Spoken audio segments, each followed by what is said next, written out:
Баршаңызға қайырлы күн достар, каналыма қош келдіңіздер. Бүгін сіздерге шоколадный восточный пирогның рецептімен бөлісетін боламын. Дәмі өзгеше, ерекше дәмді болып шығады, өзіме қатты ұнады. Сіздерге де ұнайды деген ойдамын. Міндетті түрде жасап көріңіздер.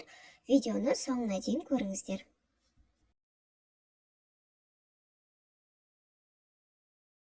Алдымен ыдысқа електен өткізілген ұнды салып, оның үстінен бір шай қасық қопсытқыш саламыз.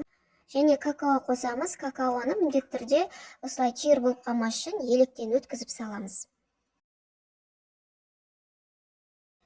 Құрғақ сместерді бөлек осылай жақсылап бір араластырып аламыз.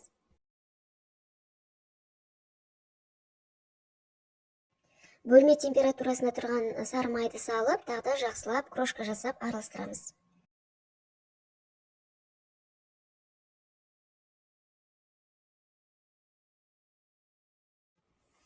Крошкамызды жасап алдық, үстіне қант, жұмыртқа салып, жұмсақ қамыр елейміз.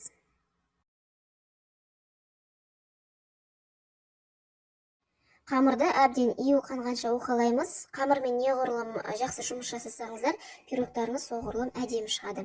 Не осындай жұмсақ қамыр елеп аламыз.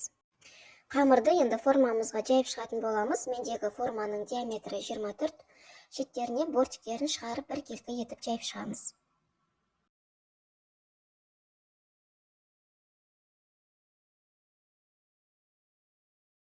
Шанышқымен қамырды осылай қатты көтеріп кетпес үшін кесіп шығамыз.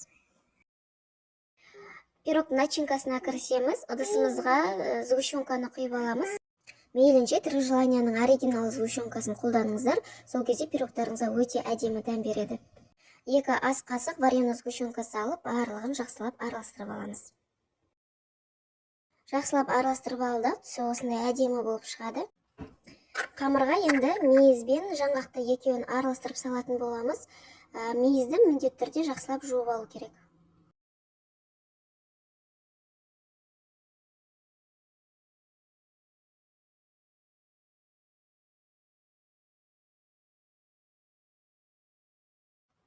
Жаңағы араластырған сгущенкамызды барлық шетіне біркелкі етіп құйып шығамыз.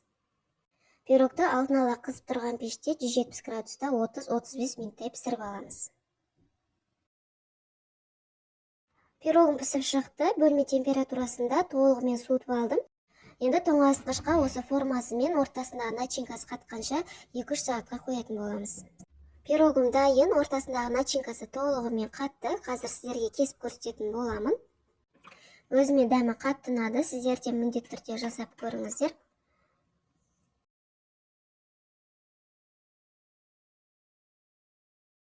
Неге кескенде ортасы осындай болады, нағыз шаймен ішетін пирог екен. Видеом сіздерге пайдалы болса, лайк басып, каналыма тіркелуді ұмытпаңыздар. Алдағы уақытта тағы да түрлі тағамдармен бөлісетін боламын. Назарларыңызға рахмет, келесі кездескенше.